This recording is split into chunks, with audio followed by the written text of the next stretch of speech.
സ്നേഹമുള്ളവരെ, കർത്താവായ യേശുവിൻ്റെ കൃപയും സമാധാനവും നാം എല്ലാവരും കൂടി ഉണ്ടായിരിക്കട്ടെ എന്ന് ആദ്യമേ തന്നെ പ്രാർത്ഥിക്കുന്നു. നമ്മളിന്ന് ചിന്തിക്കുന്ന ദൈവവചനം മത്തായി സുവിശേഷം 4-ാം അധ്യായം 4-ാമത്തെ തിരുവചനം. മനുഷ്യൻ അപ്പം കൊണ്ട് മാത്രമല്ല ജീവിക്കുന്നത്, ദൈവത്തിൻ്റെ വായിൽ നിന്ന് വരുന്ന ഓരോ വാക്കുകൊണ്ടുമാണ്. One does not live by bread alone, but by every word that comes from the mouth of God. ഈ വചനമാണ് നമ്മളിന്ന് ധ്യാനിക്കുന്നത്. അപ്പോൾ നമുക്ക് ഈശോയോട് പ്രാർത്ഥിച്ച് തുടങ്ങാം. കർത്താവായ ഈശോയെ, ഞങ്ങളെ തന്നെ പൂർണ്ണമായി നിൻ്റെ തിരുക്കരങ്ങളിൽ സമർപ്പിക്കുന്നു. ഞങ്ങൾ ധ്യാനിക്കുന്ന ദൈവവചനത്തിനർത്ഥം അത് ഞങ്ങളുടെ ജീവിതത്തിലേക്ക് എന്ത് സന്ദേശമാണ് നൽകുന്നത്, ഞങ്ങളുടെ ജീവിതത്തിൻ്റെ വഴി നടത്തിപ്പിന്, അനുദിന ജീവിതത്തിൽ ഈ വചനം എങ്ങനെ ഞങ്ങളുടെ ജീവിതത്തിൽ പ്രാവർത്തികമാകുന്നു, അത് അങ്ങയുടെ പരിശുദ്ധാത്മാവ് വെളിപ്പെടുത്തി തരണം. അതുകൊണ്ട് ആഗ്രഹത്തോടെ ഞങ്ങൾ പ്രാർത്ഥിക്കുകയാണ്. ഈശോയെ, ലൂക്ക 24:45 പറഞ്ഞതുപോലെ, he opened their minds to understand the scriptures. വിശുദ്ധ ലിഖിതങ്ങൾ ഗ്രഹിക്കാൻ തക്കവിധം അവൻ അവരുടെ മനസ്സ് തുറന്നു. കർത്താവെ, ഞങ്ങളുടെ മനസ്സ് തുറക്കണമേ. Jeremiah 33:3, call on me, I will answer you and give you great and hidden things that you have not known. എന്നെ വിളിക്കുക, ഞാൻ നിനക്ക് ഉത്തരമരുളും. നിൻ്റെ ബുദ്ധിക്ക് അതീതമായ മഹത്വം നിഗൂഢവുമായ കാര്യങ്ങൾ ഞാൻ നിനക്ക് വെളിപ്പെടുത്തി തരും. അതുകൊണ്ട് വചനത്തിൽ ഒളിഞ്ഞിരിക്കുന്ന നിധി കർത്താവേ, ഞങ്ങൾക്ക് ഈ അല്പസമയം വചനം ധ്യാനിക്കുമ്പോൾ അവിടുന്ന് വെളിപ്പെടുത്തി തരണമേ എന്ന് പ്രാർത്ഥിക്കുന്നു. പരിശുദ്ധാത്മാവിനെ ഞങ്ങൾക്ക് പ്രദാനം ചെയ്യണമേ. ഞങ്ങളുടെ ആന്തരിക നേത്രങ്ങളെ തുറക്കണമേ. പിതാവും പുത്രനും പരിശുദ്ധാത്മാവും സർവേശ്വര എന്നേക്കും ആമേൻ. നമ്മൾ തുടക്കത്തിൽ പറഞ്ഞതുപോലെ നമ്മൾ ചിന്തിക്കുന്ന വചനം മത്തായി സുവിശേഷം 4-ാം അധ്യായം 4-ാം തിരുവചനം. മനുഷ്യൻ അപ്പം കൊണ്ട് മാത്രമല്ല, ദൈവത്തിൻ്റെ നാവിൽ നിന്ന്, ദൈവത്തിൻ്റെ വായിൽ നിന്ന് വരുന്ന ഓരോ വാക്കുകൊണ്ടുമാണ് ജീവിക്കുന്നത്. ഇംഗ്ലീഷിലത് one does not live by bread alone but by every word that comes from the mouth of God. നമുക്കറിയാം, ഈ വചനഭാഗം അതിൻ്റെ പശ്ചാത്തലം എന്ന് പറയുന്നത് ഈശോയുടെ ടെംപ്റ്റേഷനാണ്, പരീക്ഷണം. 40 രാവും പകലും ഉപവസിച്ച് 40 രാവും 40 പകലും ഉപവസിച്ച് ഈശോ അത് പൂർത്തിയായി കഴിഞ്ഞപ്പോൾ അവന് വിശന്നു, ഈശോയ്ക്ക് വിശന്നു. അതാണ് 4-ാം അധ്യായം 2-ാമത്തെ തിരുവചനം. He fasted 40 days and 40 nights and afterwards he was famished. അവന് വിശന്നു. അപ്പം പ്രലോഭകൻ അവനെ സമീപിച്ചു. എന്നുവെച്ചാൽ ഈശോയ്ക്ക് ഒരു പ്രലോഭനം ഉണ്ടാകുകയാണ്. എന്നിട്ട് ചോദിക്കുകയാണ്, if you are the son of God command these stones to become loaves of bread. അതായത്, നീ ദൈവത്തിൻ്റെ പുത്രനാണെങ്കിൽ ഈ കല്ലുകളോട് അപ്പമാകാൻ കൽപ്പിക്കുക, അപ്പം നിനക്ക് ഇഷ്ടം പോലെ ഭക്ഷിക്കാം. അപ്പോൾ ഈശോ അതിന് പറയുന്ന മറുപടിയാണ് നമ്മളിപ്പോൾ ചിന്തിക്കുന്ന വചനം. അതായത്, മനുഷ്യൻ അപ്പം കൊണ്ട് മാത്രമല്ല, ദൈവത്തിൻ്റെ വായിൽ നിന്ന് വരുന്ന ഓരോ വാക്കുകൊണ്ടുമാണ് ജീവിക്കുന്നത്. ഒരുപാട് തവണ കേട്ട വചനമാണിത്. പരിശുദ്ധാത്മാവ് നമുക്ക് അതിനെക്കുറിച്ചൊരു ദൈവിക ജ്ഞാനം തരുമ്പോൾ ആ വചനം നമ്മുടെ ജീവിതത്തെ ആഴത്തിൽ സ്പർശിക്കുകയും നമ്മുടെ ജീവിതത്തെ തന്നെ മാറ്റിമറിക്കാൻ തക്കവിധം അത്ര ശക്തമായൊരു വചനമാണത്. ഈശോയുടെ 3 പ്രലോഭനങ്ങൾ നമ്മൾ കാണുന്നുണ്ട്. നമ്മൾ ആ 2 പ്രലോഭനങ്ങളിലേക്ക് ഇപ്പോൾ പോകുന്നില്ല. കാരണം നമ്മൾ ഈ 1-ാമത്തെ ഈ ഒരു പ്രലോഭനത്തിലാണ് ശ്രദ്ധ കേന്ദ്രീകരിക്കുന്നത്, അതിന് ഈശോ കൊടുത്ത മറുപടിയിൽ. അപ്പം മറ്റത് നമുക്ക് പിന്നീട് ദൈവം അനുവദിക്കാൻ നമുക്ക് ചിന്തിക്കാം. അപ്പോൾ നമ്മൾ സാധാരണ കേട്ട പോലെ കല്ലുകളോട് അപ്പമാകാൻ പറയുക. അപ്പോൾ ഈശോ ദൈവപുത്രനാണ്. ദൈവപുത്രനായതുകൊണ്ട് ഈശോയ്ക്ക് കല്ലിനെ അപ്പമാക്കാം. അത്ഭുതങ്ങൾ പ്രവർത്തിക്കുന്ന ദൈവമാണല്ലോ. അപ്പം വെള്ളത്തെ വീഞ്ഞാക്കി ഈശോയാണ്. നമ്മൾ കാനായിലെ കല്യാണ വിരുന്നിൽ അത് കാണുന്നുണ്ട്. അതിലേറെ മരിച്ച് ലാസറിനെ ഉയർപ്പിച്ച കർത്താവാണ്. അപ്പോൾ കല്ലിനെ അപ്പമാകുക എന്ന് പറയുന്നത് ബുദ്ധിമുട്ടുള്ള കാര്യമല്ല. ദൈവപുത്രനായതുകൊണ്ട് ഈശോയ്ക്ക് സാധിക്കും. പക്ഷേ ഈശോ പറഞ്ഞ വാക്ക് മറുപടി നമ്മളെ വളരെ ഇരുത്തി ചിന്തിപ്പിക്കണം. അപ്പോൾ നമ്മൾ ഓർക്കും നമ്മുടെ ജീവിതമായിട്ട് ഇതിനെന്താ ബന്ധം. അപ്പോൾ ഈ കല്ല് നമ്മൾ പലപ്പോഴും നമ്മുടെ ജീവിത സാഹചര്യങ്ങളിൽ നമുക്ക് ഈ കല്ല് പോലെ കുറേ സാധനങ്ങൾ നമ്മുടെ ജീവിതത്തിലുണ്ട്. നമ്മുടെ ജീവിതത്തിൽ നമ്മൾ മൂല്യമുള്ളതായിട്ട് കാണുന്ന പല സാധനങ്ങളും പല കാര്യങ്ങളും ഈ കല്ല് പോലെ നിർജീവമായ സാധനങ്ങളാണ്. അപ്പോൾ അതുകൊണ്ടല്ല നമ്മൾ ഉപജീവനം കഴിക്കേണ്ടത്. നമ്മുടെ ജീവിതം മുന്നോട്ട് പോകേണ്ടത് ദൈവത്തിൻ്റെ പരിപാലന. അവിടുത്തെ നാവിൽ നിന്ന് വരുന്ന ഓരോ വാക്കുകൊണ്ടും every word that comes from the mouth of God. അതാണ് ഈശോ പഠിപ്പിക്കുന്നത്. നമ്മളതിൻ്റെ ആ വചനത്തിൻ്റെ ആഴങ്ങളിലേക്ക് പരിശുദ്ധാത്മാവ് നയിച്ചാൽ പോകും. ഇപ്പോൾ അപ്പോൾ നമ്മൾ വെറുതെ ഒരു വചനഭാഗമായിട്ട് അതിനെ കാണരുത്. അപ്പോൾ ഈ കല്ല് വെറും അതിൻ്റെ ലിറ്ററൽ മീനിങ്ങിൽ അതിൻ്റെ ഈ ശരിക്കും വാച്യാർത്ഥത്തിൽ ഉള്ള മീനിങ്ങിൽ വെറും കല്ലായിട്ട് കാണരുത്. നമ്മുടെ ജീവിതത്തിൽ കല്ലെന്ന് കർത്താവ് ഉദ്ദേശിക്കുന്നത് ഈശോയ്ക്ക് നേരിട്ട പോലത്തെ പ്രലോഭനങ്ങൾ നമ്മുടെ ജീവിതത്തിൽ നേരിടുന്നുണ്ട്. ഈ 3 പ്രലോഭനങ്ങൾ പൊതുവിൽ നമ്മുടെ ജീവിതത്തിൽ നേരിടുന്ന പ്രലോഭനങ്ങളാണ്. ബാക്കിയുള്ള എല്ലാ പ്രലോഭനങ്ങളും ഈ 3 പ്രലോഭനങ്ങളുടെ ഉള്ളിലേക്ക് വരുന്നത്, ഈ ഉള്ളിൽ കിടക്കുന്ന കാര്യങ്ങളാണ്. അപ്പോൾ ഈശോയ്ക്ക് അനുഭവപ്പെട്ട ഈ പ്രലോഭനങ്ങൾ നമ്മുടെ ജീവിതത്തിലുണ്ട്. നമ്മുടെ ഉപജീവന മാർഗങ്ങൾ, നമ്മുടെ ജോലി, കൃഷി മേഖല, ബിസിനസ്, അല്ലെങ്കിൽ നമ്മുടെ ജീവിതം മുന്നോട്ട് കൊണ്ടുപോകാൻ ആവശ്യം മറ്റ് പല കാര്യങ്ങൾ, പലപ്പോഴും അതിൽ നമ്മൾ ശ്രദ്ധ വയ്ക്കുകയാണ്.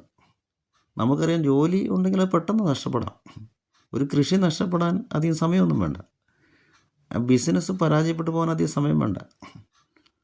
അപ്പോൾ അതൊക്കെ ജീവിതത്തിൻ്റെ ഒരു കല്ലായിട്ട് കണ്ടാൽ മതി. നമ്മളതിനെ അതുകൊണ്ടാണ് ജീവിക്കുന്നത്. അതിനെ അപ്പമാക്കി, നമ്മുടെ അപ്പം എന്ന് പറയുമ്പോൾ നമ്മുടെ ഉപജീവന മാർഗം കൃഷി, ബിസിനസ് അല്ലെങ്കിൽ മറ്റെന്തെങ്കിലും ജോലികൾ, ഉന്നത ജോലികളായിരിക്കാം അല്ലെങ്കിൽ ചെറിയ ജോലികളായിരിക്കാം. അപ്പോൾ അതിൽ നിന്നാണ് നമ്മുടെ ജീവിതം മുന്നോട്ട് കൊണ്ടുപോകുന്നെന്നുള്ളൊരു ചിന്തയാണ് നമുക്ക് വരുന്നത്. പലപ്പോഴും നമ്മൾ ഭൂരിപങ്കം പേരും അങ്ങനെയാണ് ചിന്തിക്കുന്നത്. അപ്പോൾ അങ്ങനെ നമുക്ക് അപ്പം കിട്ടുന്നു. ശരിക്കും ഈ കല്ലുകളല്ല നമുക്ക് അപ്പം തരുന്നത്. നമുക്ക് അപ്പം തരുന്നതും നമ്മുടെ ജീവിതത്തെ മുന്നോട്ട് നയിക്കുന്നതും ദൈവത്തിൻ്റെ വായിൽ നിന്ന് വരുന്ന ഓരോ വാക്കുകൊണ്ടുമാണ്. സകല മേഖലയിൽ ഇപ്പം നമുക്ക് ജീവിതത്തിന് ആവശ്യമായത് എന്താണ്? ഭക്ഷിക്കാൻ നമുക്ക് ഭക്ഷണം വേണം, കുടിക്കാൻ വേണം. അപ്പോൾ അതിൽ ഭക്ഷണത്തിൻ്റെ അത് രണ്ടും ഉൾക്കൊള്ളും. പിന്നെ നമുക്ക് ധരിക്കാൻ വസ്ത്രം വേണം. പിന്നെ നമുക്ക് പാർപ്പിടം, താമസിക്കാൻ ഒരു വീടും വേണം. അടിസ്ഥാനപരമായ കാര്യങ്ങൾ ഇതാണല്ലോ. ഭക്ഷണത്തിന് ആവശ്യമായതും ശരീരത്തിന് ധരിക്കാൻ ആവശ്യമായതും താമസിക്കാൻ ആവശ്യമായ വീടും. അപ്പോൾ അത് നമ്മൾ പലപ്പോഴും കരുതുന്ന പോലെ നമ്മുടെ കഴിവിൽ നിന്നും നമ്മുടെ ഈ ജീവിത മേഖലകളിൽ നിന്നാണ് ഇതെല്ലാം മുന്നോട്ട് പോകുന്നതെന്ന് നമ്മൾ പലപ്പോഴും കരുതും. എന്നാൽ കർത്താവ് പറയുകയാണ്, മനുഷ്യൻ അങ്ങനെയല്ല ജീവിക്കുന്നത്. ദൈവത്തിൻ്റെ വായിൽ നിന്ന് വരുന്ന ഓരോ വചനം കൊണ്ടുമാണ്. നമുക്കിത് ആഴത്തിൽ ചിന്തിക്കാൻ പോവാണ്. വളരെ ശ്രദ്ധയോടെ നമ്മൾ ശ്രവിക്കണം. അപ്പോൾ ഈ വചനത്തിൻ്റെ അടിത്തറയിൽ നമ്മുടെ ജീവിതം കീഴ്മേൽ മറിയും. ഒരുപാട് ബോധ്യം പരിശുദ്ധാത്മാവ് എനിക്ക് തന്ന ഒരു ചെറിയ ബോധ്യമാണ് ഞാൻ പങ്കുവയ്ക്കുന്നത്. ഈ അടുത്ത നാളുകൾ കിട്ടിയ ബോധ്യം. അത് പെട്ടെന്ന് ഒരു ഓഡിയോ ക്ലിപ്പായിട്ട് റെക്കോർഡ് ചെയ്ത് ദൈവമക്കൾക്ക്, സഹോദരങ്ങൾക്ക് പങ്കുവെക്കണം എന്നൊരു ബോധ്യം വന്നുകൊണ്ടാണ് പെട്ടെന്ന് അത് റെക്കോർഡ് ചെയ്യുന്നത്. ഈശോ പറഞ്ഞ ഈ വചനം ശരിക്കും നിയമാവർത്തന പുസ്തകത്തിലെ ഒരു ഭാഗമാണ്. നിയമാവർത്തന പുസ്തകത്തിലെ 8-ാം അധ്യായത്തിൽ അതിൻ്റെ 3-ാമത്തെ തിരുവചനം, ഞാൻ ആ വചനഭാഗത്തിൻ്റെ അവസാനത്തെ ഒരു ഭാഗമാണ് ഈ ഈശോ കൊടുത്ത മറുപടി. ശരിക്കും 3-ാമത്തേത് ഒരു വലിയ തിരുവചനമാണ്, ലോങ് ആണ്. അതിൻ്റെ അവസാനത്തെ ഒരു ഭാഗമാണ് ഈശോ ഈ പ്രലോഭനത്തിന് കൊടുത്ത മറുപടിയായിട്ട് മനുഷ്യൻ ദൈവത്തിൻ്റെ വായിൽ നിന്ന് വരുന്ന ഓരോ വചനം കൊണ്ടുമാണ് ജീവിക്കുന്നതെന്ന് പറയുന്ന ഭാഗം. ഞാൻ ആ 3-ാമത്തെ വചനം പൂർണ്ണമായിട്ട് വായിക്കാം. അപ്പം നമുക്കത് വ്യക്തമായിട്ട് മനസ്സിലാകും. നിയമാവർത്തനം 8:3.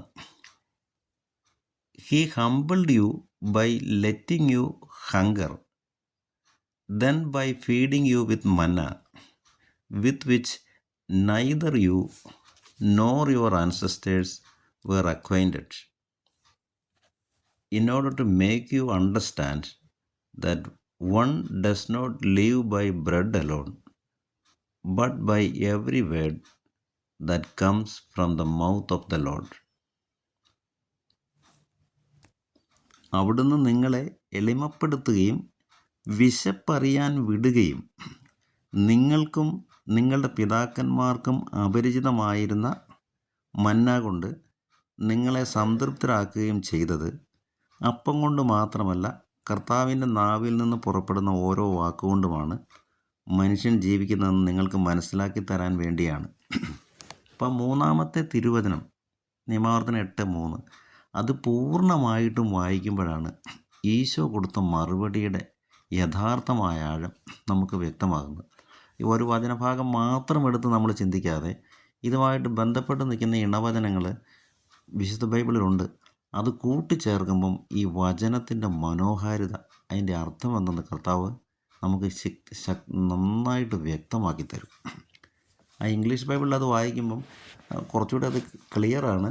അതായത് നിയമാവർത്തനം 8:3, ഹി ഹംബിൾഡ് യു, അവൻ നിങ്ങളെ എളിമപ്പെടുത്തി, ബൈ ലെറ്റിംഗ് യു ഹങ്കർ, വിശപ്പറിയാൻ വിട്ടുകൊണ്ട്,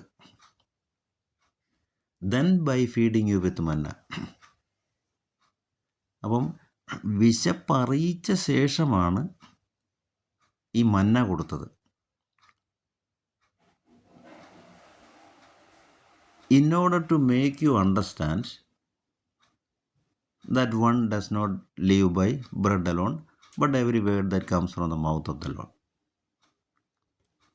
എന്നിട്ട് അതിനകത്തൊരു ചെറിയൊരു ഭാഗം കൂടെയുണ്ട്. അതായത് then by feeding you with manna, with which neither you nor your ancestors were acquainted. നിങ്ങളോ നിങ്ങളുടെ പൂർവ്വപിതാക്കന്മാരോ, അതായത് അബ്രാഹാം, ഇസഹാക്ക്, യാക്കോബ്, അവരാരും രുചിച്ചിട്ടില്ലാത്ത മന്ന കൊണ്ട് നിങ്ങളെ തൃപ്തരാക്കി. എപ്പോഴാണ് തൃപ്തരാക്കുന്നത്? നിങ്ങളെ എളിമപ്പെടുത്തി വിശപ്പറിയാൻ വിട്ടു. അതിനുശേഷം ആണിത് തരുന്നത്. സ്വർഗത്തിൽ നിന്ന് വരുന്ന അപ്പം. അപ്പോൾ നമ്മൾ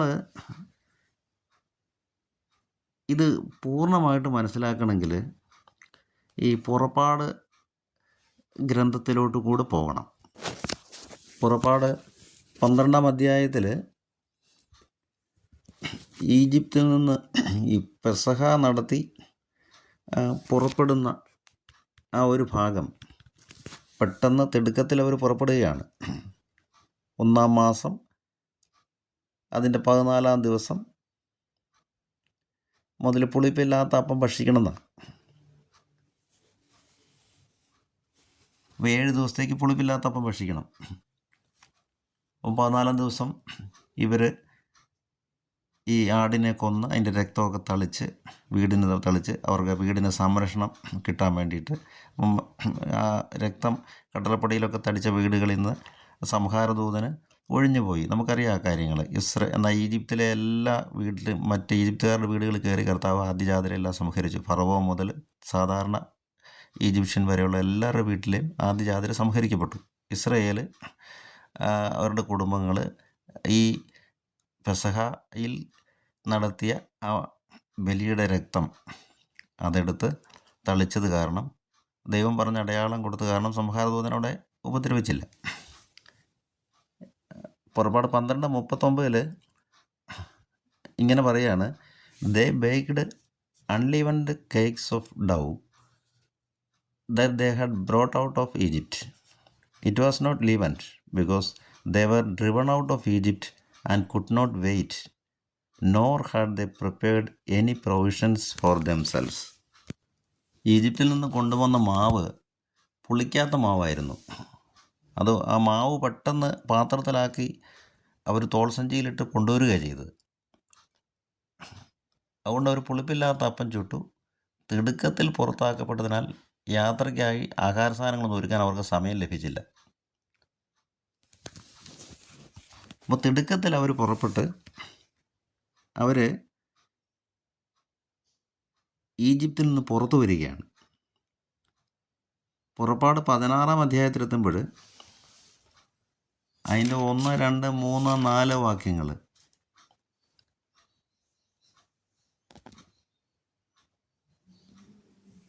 Israel came to wilderness of Sin, which is between Elim and Sinai,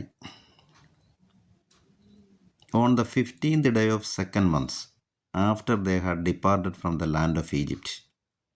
ഒന്നാമത്തെ തിരുവചനമാണ് 16 അധ്യായം. എക്സോഡസ്, പുറപ്പാട് 16:1. എലിമിനും സീനായ് മലയ്ക്കും ഇടയ്ക്കുള്ള സിൻ മരുഭൂമിയിൽ അവർ വന്നു ചേർന്നു എന്നാണ് പുറപ്പെട്ടതിൻ്റെ അതായത് 2-ാം മാസത്തിൻ്റെ 15-ാം ദിവസം അവർ ഈജിപ്തിൽ നിന്ന് പോർന്ന് 2-ാം മാസത്തിൻ്റെ 15-ാം ദിവസം. അപ്പോൾ അത്രയും ദിവസം കഴിഞ്ഞപ്പോൾ ഈ സിൻ മരുഭൂമിയിലെത്തി. അവിടെ വെച്ച് the whole congregation of Israelites complaint against Moses and Aaron in the wilderness. അപ്പം മോശയ്ക്കും ആരോണിനെതിരെ അവർ പരാതിപ്പെടാൻ തുടങ്ങി.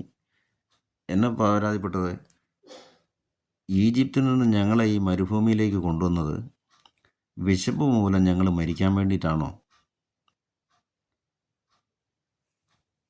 അപ്പോൾ പരാതി കേട്ടപ്പോൾ കർത്താവ് അവരോട് പറയുകയാണ്, പുറപ്പാട് 16, 1, 2, 3, 4 വചനങ്ങളാണത്. കർത്താവ് 4-ാം വചനമാകുമ്പോഴത്തേനും കർത്താവ് പറയുകയാണ്, I am going to rain bread from heaven for you. Each day people shall go out and gather enough for their day. ഞാൻ സ്വർഗത്തിൽ നിന്ന് നിങ്ങൾക്ക് ഭക്ഷണം തരാൻ പോവുകയാണ്. ഓരോ ദിവസവും ജനങ്ങൾ അവർക്ക് ആവശ്യമുള്ളത് ശേഖരിക്കണം. അങ്ങനെ അവർ എൻ്റെ നിർദ്ദേശങ്ങൾ പാലിക്കുന്നുണ്ടോ എന്ന് ഞാൻ അവരെ പരീക്ഷിക്കും. ഈശോ പറഞ്ഞത്, കർത്താവ് പറഞ്ഞത്, ഓരോ ദിവസവും അതാത് ദിവസത്തേക്ക് ആവശ്യമുള്ളത് ശേഖരിക്കണം. 6-ാം ദിവസം മാത്രം ഇരട്ടി ശേഖരിക്കണം. കാരണം 7-ാം ദിവസം മന്ന വരില്ല, അസാപത്താണ്. 7-ാം ദിവസം മാത്രമേ ഇരട്ടി ശേഖരിക്കാം. ബാക്കി 6 ദിവസങ്ങളിലും അവനവൻ ആവശ്യമുള്ളത് മാത്രം ശേഖരിക്കുക.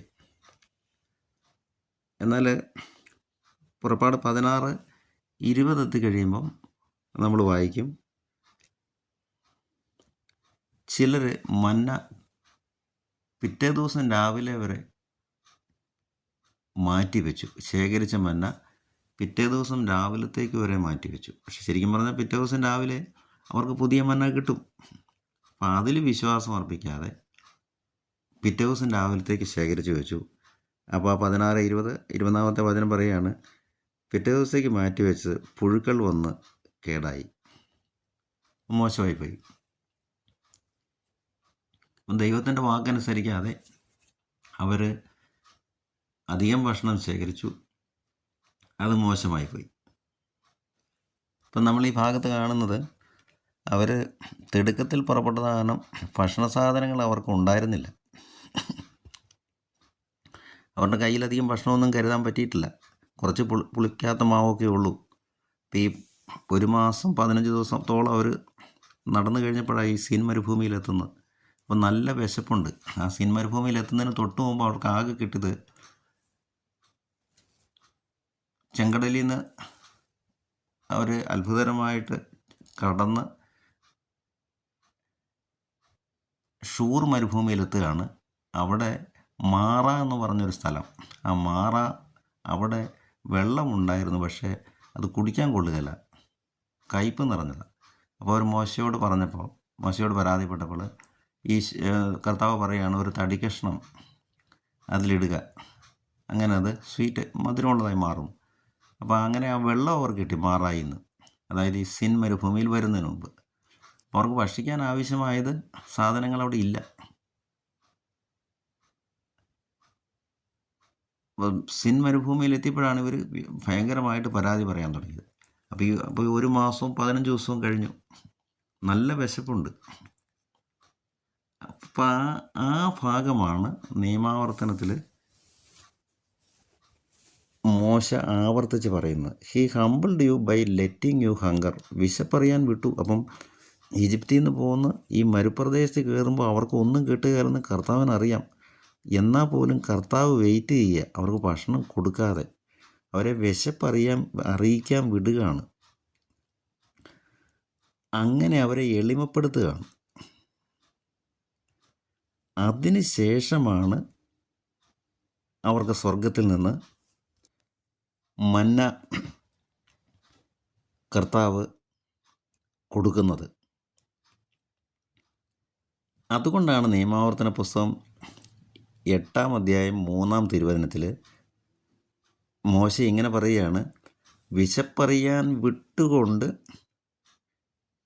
നിങ്ങളെ എളിമപ്പെടുത്തി, എന്നിട്ട് നിങ്ങൾക്ക് സ്വർഗത്തിൽ നിന്ന് മന്ന തന്നു. അത് നിങ്ങളുടെ പൂർവ്വപിതാക്കന്മാർ, അതായത് അബ്രാഹോ, ഇസ്ഹാക്കോ, യാക്കോബോ ഒന്നും രുചിക്കാത്ത, ടേസ്റ്റ് അറിയാത്ത വിശിഷ്ട വിഭവമായ മന്ന കൊണ്ട് നിങ്ങളെ സംതൃപ്തരാക്കി. അതെന്തിനു വേണ്ടിയായിരുന്നു? ആ ഭാഗമാണ് ഈശോ എടുത്ത് ഉദ്ധരിക്കുന്നത്. ഇത് നിങ്ങളെ മനസ്സിലാക്കിക്കാൻ വേണ്ടിയാണ്. അതായത് മനുഷ്യൻ അവൻ്റെ അധ്വാനം കൊണ്ടല്ല,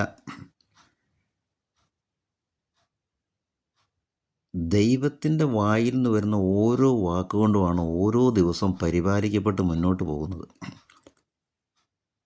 അപ്പോൾ വചനത്തിൻ്റെ ആ ഭാഗം മനസ്സിലാക്കിയാൽ അത് വിശപ്പറിയാൻ വിട്ട് എളിമപ്പെടുത്തി അവസാനം വിശിഷ്ടഭോജ്യമായ മന്ന കൊണ്ട് അവർക്ക് സ്വർഗത്തിൽ നിന്ന് കൊടുക്കുക. നമ്മൾ ചിന്തിക്കണം, നമ്മൾ പണ്ട് നാടൻ ഭാഷയിലൊക്കെ ചിലപ്പോൾ ഇങ്ങനെ കളിയാക്കിയ പോലെ പറയും, വെറുതെ ഇങ്ങനെ ഇരുന്നാൽ മതിയോ, ആരെങ്കിലും സ്വർഗത്തിൽ നിന്ന് അല്ലെങ്കിൽ ആകാശത്തിൽ നിന്ന് ഇങ്ങനെ റൊട്ടി കഷ്ണം പൊഴിച്ചു തരുമോ? നമ്മൾ പലപ്പോഴും നമ്മുടെ വാ കൊണ്ട് പറഞ്ഞിട്ടുണ്ട്.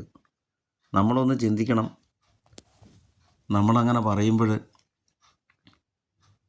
ഒരു തരത്തിൽ കർത്താവിനെ പുച്ഛിക്കുകയല്ല ചെയ്യുന്നത്. കാരണം ഇസ്രായേൽ ജനം മന്ന ഭക്ഷിച്ചത് മന്നയും കാടപ്പക്ഷിയെ കൊടുക്കുന്നത്, മന്നയും കാടപ്പക്ഷിയും. നിയമാവർത്തനം 8-ൽ അത് മോശ വ്യക്തമായിട്ട് പറയുന്നുണ്ട്. പുറപ്പാടിലും 16-ാം അധ്യായത്തിലും വ്യക്തമായിട്ട് പറയുന്നുണ്ട്. അപ്പം നമ്മൾ ചിന്തിക്കേണ്ടത് 1-2 ദിവസമല്ല, 40 വർഷം ഇസ്രായേൽക്കാർ ഭക്ഷിച്ചത് മന്നയാണ്. 40 വർഷം. നമ്മൾ ജോഷുവയുടെ പുസ്തകം 5-ാം അധ്യായത്തിൽ 10 മുതലുള്ള തിരുവചനങ്ങൾ വായിക്കുമ്പോൾ 10 മുതൽ 12 വരെ നമുക്കത് വ്യക്തമാകും. ഇസ്രായേൽ ജനം ജെറിക്കോ സമുദ്രത്തിൽ ഗിൽഗാലിൽ താവളമടിച്ചു. അതായത് ജോർദാൻ നദിയിലെ വെള്ളം കർത്താവ് ജോഷുവയുടെ നേതൃത്വത്തിൽ അത് വറ്റിച്ച് കളഞ്ഞ് അവരെ ഇക്കരെ കൊണ്ടുവന്നു. ജെറിക്കോ സമുദ്രത്തിലെത്തി. ആ 14-ാം ദിവസം അവർ പെസഹ ആഘോഷിക്കുകയാണ്. പിറ്റേ ദിവസം അവർ ആ ദേശത്തെ വിളവിൽ നിന്നുണ്ടാക്കിയ പുളിപ്പില്ലാത്ത അപ്പവും വറുത്ത ഗോതമ്പും ഭക്ഷിച്ചു. 14-ാം ദിവസം 21 മുതൽ 21 വരെ പുളിപ്പില്ലാത്ത അപ്പം 7 ദിവസം ഭക്ഷിക്കേണ്ടത്. അപ്പം 14-ാം ദിവസം പെസഹ ആഘോഷിക്കുമ്പോൾ പിറ്റേ ദിവസം അവർ ആ ദേശത്തെ വിളവിൽ നിന്നുണ്ടാക്കി പുളിപ്പില്ലാത്ത അപ്പവും വറുത്ത ഗോതമ്പും ഭക്ഷിച്ചു. പിറ്റേന്ന് മുതൽ മന്ന വർഷിക്കാതായി. ഇസ്രായേൽ ജനത്തിന് പിന്നീട് മന്ന ലഭിച്ചില്ല. അവർ കാനാൻ ദേശത്തെ ഫലം കൊണ്ട് ഉപജീവനം നടത്തി. അപ്പം 40 വർഷത്തോളം എന്ന് വെച്ചാൽ ദിവസം കണക്കാക്കുമ്പം 15,000-ലേറെ, ഏകദേശം പറഞ്ഞ് 15,000-ലേറെ ദിവസങ്ങൾ, 15,000-നും 20,000 ഇടയ്ക്ക് ദിവസങ്ങൾ അവർ ജീവിച്ചത് കർത്താവിൻ്റെ വായിൽ നിന്നും പുറപ്പെട്ട വചനം കൊണ്ട്, അതായത് സ്വർഗത്തിൽ നിന്ന് നൽകിയ മന്ന കൊണ്ടാണ്. ഈ ഒരു ബോധ്യം നമുക്കുണ്ടായാൽ നമ്മുടെ ജീവിതത്തിൽ ഒരുപാട് മാറ്റം വരും. അപ്പം നമ്മുടെ ജീവിതത്തിൻ്റെ പല കാര്യങ്ങളും നമ്മുടെ കഴിവാകാം, നമ്മുടെ സ്വാധീനമോ അധികാരമോ നമ്മുടെ ഫ്രണ്ട്ഷിപ്പ് ബന്ധങ്ങൾ, നമ്മുടെ വരുമാന മേഖലകൾ, അങ്ങനെ അനവധി കാര്യങ്ങൾ നമ്മൾ അതിലേക്ക് ശ്രദ്ധ കേന്ദ്രീകരിച്ച് നമ്മുടെ ജീവിതം ക്രമീകരിക്കുമ്പോൾ പലപ്പോഴും സമ്പത്ത് കൂട്ടാനും ശ്രമിക്കും. സമ്പത്തിലേക്കുള്ള ചിന്തയാണ്, സമ്പത്ത് കൂട്ടാനും ശ്രമിക്കും. അങ്ങനെ കൂട്ടി വെക്കുമ്പോൾ നമ്മൾ ചിന്തിക്കുന്നത് നമ്മുടെ കഴിവിലാണ് നമ്മൾ മുമ്പോട്ട് പോകുന്നത്. അല്ല, അങ്ങനെ കഴിവിൽ ആശ്രയിച്ച് ഇങ്ങനെ സമ്പത്തുണ്ടാക്കിക്കൊണ്ടിരിക്കുമ്പോൾ നമ്മളൊന്ന് ചിന്തിക്കണം. ഇസ്രായേൽക്കാരോട് പറഞ്ഞു, അന്നൊന്നും വേണ്ട കാര്യം മാത്രം ശേഖരിച്ചാൽ മതി 6 ദിവസത്തേക്ക്, 6-ാം ദിവസം മാത്രം ഇരട്ടി ശേഖരിക്കണം. അപ്പം പുറപ്പാട് 16:20 പറയുകയാണ്, അവർ ചിലർ പിറ്റേ ദിവസത്തേക്കും മാറ്റി വെച്ചു. അത് പുഴു വന്ന് കേടായി. നമ്മൾ ഈ അമിതമായിട്ട് നമ്മുടെ കല്ലുകൾ എടുത്ത് അപ്പമാക്കുമ്പോൾ, നമ്മുടെ കല്ലുകൾ എന്ന് ഉദ്ദേശിക്കുന്ന നമ്മുടെ ജീവിത വരുമാന മാർഗങ്ങൾ, അതൊക്കെ ഒരു കല്ലുകളാണ്, നിർജീവമാണ്. അതൊക്കെ നഷ്ടപ്പെടാൻ ഒരു നിമിഷം മതി. കൃഷിയായാലും ബിസിനസ്സായാലും ജോലിയായാലും. ഒരു രോഗം വന്നാൽ, ഒരു മാരക രോഗം വന്നാൽ ജോലിക്ക് പോകാൻ പറ്റില്ല, കൃഷി ചെയ്യാൻ പറ്റാതെ വരും, ബിസിനസ് നടത്താൻ പറ്റാതെ വരും, ഒരു അപകടമുണ്ടായി നമ്മുടെ ജീവിതം മുഴുവൻ മാറി മറിയും. ഇതിലൊന്നും പൂർണ്ണ ആശ്രയത്വം കൊടുക്കേണ്ട കാര്യമില്ല. ദൈവമാണ് ഓരോ കാര്യത്തിലും നമ്മളെ വഴി നടത്തുന്നത്. അപ്പം നമുക്ക് അധ്വാനിക്കാനും നമുക്ക് മുന്നോട്ട് ജീവിതം നയിക്കാനും സമ്പത്ത് നേടാനും ഒക്കെ കഴിവ് നൽകുന്നത് ദൈവത്തിൻ്റെ വായിൽ നിന്ന് പുറപ്പെടുന്ന വചനമാണ്. ആ ബോധ്യമാണ് നമ്മുടെ ജീവിതത്തിൽ വേണ്ടത്. അങ്ങനെ വരുമ്പോൾ എത്ര കഷ്ടതയിൽ കൂടെ പോയാലും, എത്ര പ്രതികൂല സാഹചര്യങ്ങൾ, രോഗങ്ങൾ, സാമ്പത്തികമായ പ്രതിസന്ധികൾ, കുടുംബത്തിലെ ചില തകർച്ചകൾ, അങ്ങനെ പോകുമ്പോഴും എന്നാണ് ഈ വചനം നമ്മൾ ഓർത്തിരിക്കണം. ഡ്യൂട്രോണമി 8:3, നിയമാവർത്തനം 8:3, നമ്മളെ അവൻ വിശപ്പറിയാൻ വിടും, കഷ്ടതയുടെ ഒരു കാലഘട്ടത്തിലൂടെ കടത്തി വിടും. എന്തിനാണ്?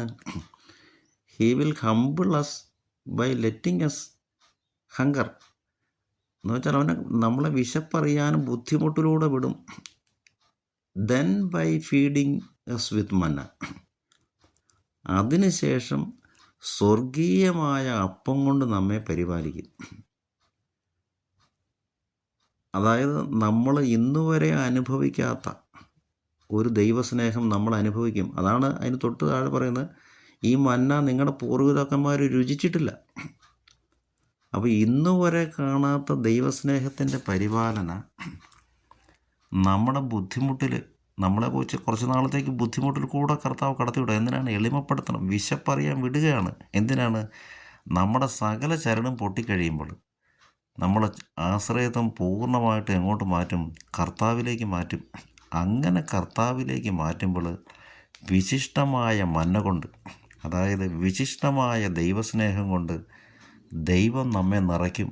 പിന്നെ നമ്മുടെ ജീവിതത്തിന് ഭക്തിക്കും ആവശ്യമായതെല്ലാം പത്രോസിൻ്റെ ലേഖനത്തിൽ പറഞ്ഞ പോലെ അവൻ്റെ ദൈവിക ശക്തി നമുക്ക് പ്രദാനം ചെയ്യും. അവൻ്റെ ദൈവിക ശക്തി നമ്മുടെ ജീവിതത്തിനും ഭക്തിക്കും ആവശ്യമായതെല്ലാം പ്രദാനം ചെയ്യും. അപ്പോൾ ആ ബോധ്യമാണ് ഈശോ മത്തായി സുവിശേഷം 4:4 പറഞ്ഞ വചനത്തിലൂടെ, അതായത് മനുഷ്യൻ അപ്പം കൊണ്ട് മാത്രമല്ല ദൈവത്തിൻ്റെ നാവിൽ നിന്ന് പുറപ്പെടുന്ന ഓരോ വാക്കുകൊണ്ടുമാണ് ജീവിക്കുന്നത്. അത് പൂർണ്ണമായിട്ട് മനസ്സിലാക്കുന്ന ഈ പുറപ്പാടിൽ അവർ പുറപ്പെടുന്ന ഭാഗവും അവർ വിശപ്പറിയുന്ന ഭാഗവും, അതിനുശേഷം അവർ ഈ സിൻ മരുഭൂമിയിലെത്തി പരാതിപ്പെടുകയാണ്. പരാതിപ്പെടാൻ ഒരു വശത്ത് ന്യായമുണ്ട്, കാരണം ഒരു വിശപ്പിലാണ്. ആ വിശപ്പിൽ പരാതിപ്പെട്ടപ്പോൾ അത്രയും നാൾ കർത്താവിനിത് മുഴുവൻ അറിയാം, എന്നിട്ടും ലോഡ് ഈസ് വെയിറ്റിംഗ്. ഇപ്പം ലാസറിൻ്റെ കാര്യത്തിൽ കർത്താവ് വെയിറ്റ് ചെയ്ത പോലെ ഉയർപ്പിക്കാൻ, രോഗത്തിന് സുഖപ്പെടുത്താൻ പോയില്ല. രോഗസൗഖ്യത്തിലേറെയുള്ള വിശിഷ്ടമായൊരു മന്ന, വിശിഷ്ടമായൊരു ദൈവാനുഗ്രഹം ലാസറിൻ്റെ ജീവിതത്തിലും ലാസറിൻ്റെ കുടുംബത്തിലും കൊടുക്കുകയാണ്, മരണത്തിൽ നിന്ന് ഉയർപ്പിച്ചുകൊണ്ട്. ഇതുപോലെ കഠിന പരീക്ഷകൾ കൂടെ കടന്നു പോകുമ്പോൾ ദൈവം അതിൻ്റെ പിന്നിലൊരു കാര്യം ഒളിപ്പിച്ച് വെച്ചിട്ടുണ്ട്. ആ പരീക്ഷണങ്ങളിലൂടെ കടത്തിവിട്ട് നമ്മളെ എളിമപ്പെടുത്തിയ ശേഷം നമ്മൾ പൂർണ്ണമായിട്ട് കർത്താവിലേക്ക് ശരണപ്പെടുക. അതായത് നമ്മുടെ ചിന്ത ഇങ്ങനെ വരും: എൻ്റെ ജീവിതം ഓരോ ദിവസവും പരിപാലിക്കപ്പെടുന്നത് കർത്താവിൻ്റെ വായിൽ നിന്ന് വരുന്ന ഓരോ വാക്കുകൊണ്ടുമാണ്. എന്ന് വെച്ചാൽ ഞാൻ ആശ്രയിക്കുന്നത് ദൈവത്തിൻ്റെ വചനത്തിലാണ്. എൻ്റെ ആശ്രയം മുഴുവൻ, എൻ്റെ കുടുംബത്തിൻ്റെ ആശ്രയം മുഴുവൻ എൻ്റെ ദൈവത്തിൻ്റെ വായിൽ നിന്ന് വരുന്ന വചനത്തിലാണ്, ദിവ്യകാരുണ്യത്തിലാണ്, സഭയിലാണ്. അതായത് അവൻ്റെ മൗതിക ശരീരം, അവൻ്റെ ശരീരത്തോട് ചേർന്ന് നിൽക്കുമ്പോൾ എനിക്ക് അവനിൽ നിന്ന് എല്ലാം കൃത്യമായിട്ട് അവൻ തരും. അപ്പോൾ ശരീരത്തോട് ചേർത്ത് നിർത്താൻ വേണ്ടിയിട്ട് നമ്മളെ എളിമപ്പെടുത്തി കഷ്ടതകളിലൂടെ, പ്രതികൂലങ്ങളിലൂടെ കടത്തിവിടും. അപ്പം പ്രതികൂലങ്ങളിലൂടെ പോകുന്ന ഓരോ മക്കളും ഇത് കേൾക്കുമ്പോൾ ചിന്തിക്കണം, ദൈവത്തിന് സുവ്യക്തമായൊരു പദ്ധതിയുണ്ട്. അതുകൊണ്ടാണ് ജെറമ്യായിൽ നമ്മൾ 29:11 ജെറമ്യ 29:11 പറയും, നിങ്ങളുടെ നാശത്തിനുള്ള പദ്ധതിയല്ല, ക്ഷേമത്തിനുള്ള പദ്ധതിയാണ് നിനക്ക് ശുഭമായ ഭാവിയും പ്രത്യാശയും വാഗ്ദാനം ചെയ്യുന്ന പദ്ധതി. ആ വചനം അതുപോലെ തന്നെ എടുത്ത് മനസ്സിലാക്കാതെ അതിൻ്റെ പിന്നിലുള്ളൊരു ചരിത്രം മനസ്സിലാക്കണം. ഇവർ ബാബിലോണിലേക്ക് പോവുകയാണ്. അടിമത്തം മുൻകൂട്ടി പറഞ്ഞു. കാരണം ഇവർ തോന്നിവാസം കാണിച്ച് സാപത്വം ആചരിക്കാതെ സകലവിധ മ്ലേച്ഛകളും കർത്താവിൻ്റെ വചനങ്ങളൊക്കെ നിന്ദിച്ച് കൽപ്പനകൾ അനുസരിക്കാതെ ദൈവം അവരെ ബാബിലോണിലേക്ക് വിടുക. അപ്പോഴും എന്താണ്, ദൈവം പറയുകയാണ്, അവരെക്കുറിച്ചൊരു പദ്ധതി എൻ്റെ മനസ്സിലുണ്ട്. അവരെ നശിപ്പിക്കാനല്ല ഞാൻ ബാബിലോണിലേക്ക് വിടുന്നത്. എന്തിനാണ് വിടുന്നത്? 70 വർഷത്തിന് ശേഷം, ആ തിരുവചനത്തിൽ ജെറമ്യായിൽ തന്നെ എഴുതി വെച്ചേക്കാണ്, കൃത്യം 70 വർഷം കഴിയുമ്പോൾ ഞാൻ അവരെ സന്ദർശിക്കും, അതിനുശേഷം ഞാൻ അവരെ തിരികെ കൊണ്ടുവരും. അപ്പം നമ്മുടെ ജീവിതത്തിലും ഇങ്ങനെ ഒരു വർഷങ്ങളോ ഇങ്ങനെ ഒരു നാളുകളോ കടന്നു വരാം. അപ്പം ദൈവം പറയുകയാണ്, അത് നശിപ്പിക്കാനല്ല. എന്തിനാണ്? അവിടെ വെച്ച് അവരെൻ്റെ സാപത്ത് ആചരിക്കും. അവിടെ, അതായത് ബാബിലോണിൽ പോയി അവർ കർത്താവിനെ ഓർക്കുകയും സാപത്ത് ആചരിക്കുകയും ചെയ്യും. ബാബിലോൺ പ്രവാസത്തിൻ്റെ കഷ്ടകാലത്ത് അതായത് നമ്മുടെ വേദനയുടെ ഒരു സമയത്ത് നമ്മൾ നമ്മുടെ യഥാർത്ഥ ഉടയവനായ കർത്താവിനെ ഓർക്കും. അങ്ങനെ ഓർത്ത് നമ്മൾ ദൈവത്തെ പരിപൂർണമായിട്ട് ആശ്രയിച്ച് സമർപ്പിക്കുമ്പോൾ അതാണ് യഥാർത്ഥമായൊരു ആരാധന, പരിപൂർണ സമർപ്പണം. ആ ആരാധനയിലേക്ക് കടന്നു വരുമ്പോൾ പിന്നെ ദൈവത്തിൻ്റെ വിശിഷ്ട മന്ന, ഇന്ന് നമുക്കറിയാം അത് ദിവ്യകാരുണ്യമാണ്. ദൈവത്തിൻ്റെ വിശിഷ്ടമായ അനുഗ്രഹങ്ങൾ മുഴുവൻ നമ്മിലേക്കും നമ്മുടെ കുടുംബത്തിലേക്കും കടന്നു വരും. അതുകൊണ്ട് നിയമാവർത്തനം 8-ാം അധ്യായം 5-ാം വചനം പറയുകയാണ്, know in your heart that like a parent disciplines a child, so the Lord your God disciplines you. അതായത് നിങ്ങൾ ഇത് മനസ്സിലാക്കണം, ഒരു പിതാവ് തൻ്റെ കുഞ്ഞിനെ ശിക്ഷണത്തിലൂടെ കടത്തിവിടുന്നത് പോലെ ദൈവം നമുക്ക് ശിക്ഷണം നൽകും. അങ്ങനെ അവർക്ക് 1.5 മാസത്തോളം വിശപ്പറിയാൻ വിട്ട് അവർക്ക് ശിക്ഷണം നൽകിയ ശേഷം അവർക്ക് മരുഭൂമിയിൽ വെച്ച് ദൈവം വിഭവമായ മന്ന കൊടുക്കുകയാണ്. ഈശോയുടെ കാര്യത്തിലും 40 രാവും 40 പകലും ഉപവസിച്ചു. മത്തായി സുവിശേഷം 4-ാം അധ്യായത്തിൻ്റെ 4-ാം വചനം 1 മുതലുള്ള വചനങ്ങളാണ് പരീക്ഷണം. ലൂക്കായിലും മർക്കോസിലും സമാന ഭാഗങ്ങളുണ്ട്. മത്തായി സുവിശേഷത്തിലാണ് അത് വിശദമായിട്ട് പറയുന്നത്. അപ്പം ഈശോയ്ക്ക് വിശന്നു. അപ്പം പിതാവിനറിയാം ഈശോയ്ക്ക് വിശപ്പുണ്ടെന്ന്. 40 ദിവസം പൂർത്തിയാകുകയും ചെയ്തു. ആ കൃത്യസമയത്താണ് പ്രലോഭനം വരുന്നത്, നീ ഇത് കല്ലുകൊണ്ട് അപ്പമാകാൻ ഭക്ഷിക്കുക. അപ്പോൾ ഈശോയ്ക്ക് അറിയാം, 40 ദിവസം ഞാൻ പൂർത്തിയാക്കി, എനിക്ക് വിശപ്പുണ്ട്. പക്ഷേ എൻ്റെ പിതാവ് എനിക്ക് തക്ക സമയത്ത് ഈ മരുഭൂമിയിലും ആവശ്യമായത് നൽകും. പിതാവിനറിയാം ഈശോ 40 ദിവസം പൂർത്തിയാക്കി ഈശോയ്ക്ക് നല്ല വിശപ്പുണ്ടെന്ന്.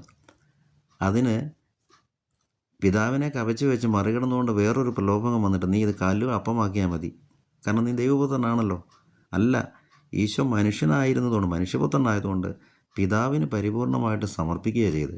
പിതാവിൻ്റെ സമയത്തിന് വേണ്ടി കാത്തിരിക്കുമ്പോൾ മരുഭൂമിയിലും ഈശോയുടെ വിശപ്പ് മാറ്റാൻ പിതാവ് അവൻ്റെ വായിൽ നിന്ന് വരുന്ന വാക്കുകൊണ്ട് ഈശോയ്ക്ക് ഭക്ഷണം കൊടുക്കും. അത് ഈശോയ്ക്ക് അറിയാം. അതുകൊണ്ടാണ് ആ നിയമാവർത്തന പുസ്തകത്തിലെ ആ ബാക്ക്ഗ്രൗണ്ട്, അതായത് ഇസ്രായേൽ ജനതയെ 1.5 മാസത്തോളം ഈജിപ്തിൽ പുറപ്പെട്ട് കഷ്ടതയിലൂടെ ഭക്ഷണമില്ലാതെ കടത്തിവിട്ട ശേഷം ദൈവം കൊടുത്ത മന്ന വിശപ്പറിയാൻ വിട്ടു. അതുപോലെ ഈശോ ഇപ്പം 40 ദിവസം വിശപ്പറിഞ്ഞു. വിശപ്പറിഞ്ഞ ശേഷം ഇത് ഒന്നോർക്കണം, പരിശുദ്ധാത്മാവിൽ നിറഞ്ഞ ശേഷം ഈ പ്രലോഭനത്തിലേക്ക് മരുഭൂമിയിലേക്ക് ഈശോ വരുന്നത്. അപ്പോൾ ഈശോ പരിശുദ്ധാത്മാവ് നിറഞ്ഞ ഈശോയ്ക്ക് അറിയാം പിതാവ് കൃത്യസമയത്ത് എനിക്ക് ഭക്ഷണം തരും. അപ്പോൾ ആ ബോധ്യത്തിൽ നിന്നുകൊണ്ട് ഈ നിയമാവർത്തനത്തിൻ്റെ പശ്ചാത്തലം ഈശോ ശരിക്കും മനസ്സിലാക്കിക്കൊണ്ടാണ് പറയുന്നത്.